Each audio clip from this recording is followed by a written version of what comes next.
ഇന്നലെയാണ് American president ട്രംപിന്റെ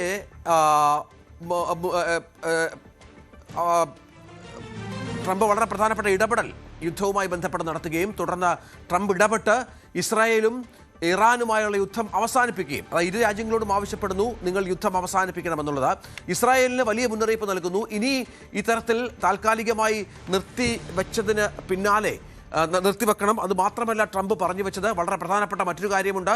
നിങ്ങൾ ഒറ്റയ്ക്ക് യുദ്ധം ചെയ്യേണ്ടി വരും, ഞങ്ങൾ നിങ്ങളുടെ കൂടെ ഉണ്ടാകില്ല എന്ന് ഇസ്രായേലിനോട് പറയുകയാണ്. വീണ്ടും പുനരാലോചിക്കണമെന്ന് മറ്റും ട്രംപ് വ്യക്തമാക്കുന്ന പശ്ചാത്തലമുണ്ട്. ഇതിനിടയിൽ തങ്ങൾ പിന്മാറിയിട്ടില്ല എന്ന് ഇറാൻ വ്യക്തമാക്കുന്ന പശ്ചാത്തലം കൂടിയുണ്ട്. അത്തരത്തിൽ സമാധാന ചർച്ചകളിൽ നിന്ന് പിന്മാറിയിട്ടില്ല, അതിന് തയ്യാറാണ്. പക്ഷേ തങ്ങൾക്ക് നേരെ ഏതെങ്കിലും തരത്തിലുള്ള ആക്രമണം ഉണ്ടായാൽ ശക്തമായി പ്രതികരിക്കുമെന്നും ഇറാൻ പറഞ്ഞു വെക്കുകയാണ്. അതുമാത്രമല്ല, ജനങ്ങളുടെ സുരക്ഷയ്ക്കും സമാധാനത്തിനുമാണ് ഞങ്ങൾ മുൻഗണന നൽകുന്നത് എന്നും ഇറാൻ പ്രസിഡന്റ് എക്സിൽ പങ്കുവച്ച കുറിപ്പിൽ പറയുകയാണ്. അതേസമയം ഏതെങ്കിലും തരത്തിലുള്ള ആക്രമണം ലെബനന് നേരെയോ തങ്ങൾക്ക് നേരെയോ ഉണ്ടായാൽ തിരിച്ചടിക്കും എന്നും ഇറാൻ മുന്നറിയിപ്പ് നൽകുന്നുണ്ട്. ഇന്നലെയാണ് വ്യാപകമായ മിസൈൽ ആക്രമണം ഇസ്രായേലിലേക്ക് ഉണ്ടായത്. തിരിച്ച് ഇറാനെയും ആക്രമിക്കാൻ ഇസ്രായേൽ തയ്യാറായിരുന്നു. അത്തരം ആക്രമണങ്ങൾ നടന്നിരുന്നു. അതിനുശേഷമാണ് ട്രംപ് ഇടപെടുകയും രണ്ടുപേർക്ക് മുന്നറിയിപ്പ് നൽകുകയും ചെയ്തത്. അജയ്, ഇപ്പോൾ സമാധാനം ഏതാണ്ട് കുഴപ്പമില്ലാതെ മുന്നോട്ട് പോകുന്നുണ്ട്. താൽക്കാലികമായി ആണ് എന്ന് കരുതാം. പക്ഷെ അപ്പോഴും ഇസ്രായേൽ കൃത്യമായ നിലപാട് വ്യക്തമാക്കുന്നില്ല. ലെബനനെ ആക്രമിക്കുമെന്നും മറ്റും പറയുന്നുണ്ട്. അത് പിന്നീട് സംഘർഷം പിന്നെയും രൂക്ഷമാക്കാനല്ലേ സഹായിക്കൂ?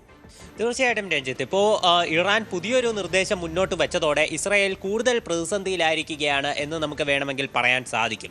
ഇതിനു മുൻപേ ലെബനനിൽ ഇസ്രായേൽ നടത്തിക്കൊണ്ടിരുന്ന ആക്രമണങ്ങൾ വെറും കാഴ്ചക്കാരായി വീക്ഷിക്കുകയല്ലാതെ ഇറാൻ മറ്റ് നടപടികളൊന്നും സ്വീകരിച്ചിരുന്നില്ല. ഇതിനെതിരെ അന്താരാഷ്ട്ര വേദികളിൽ അവർ പല ആവർത്തി സംസാരിച്ചിരുന്നു.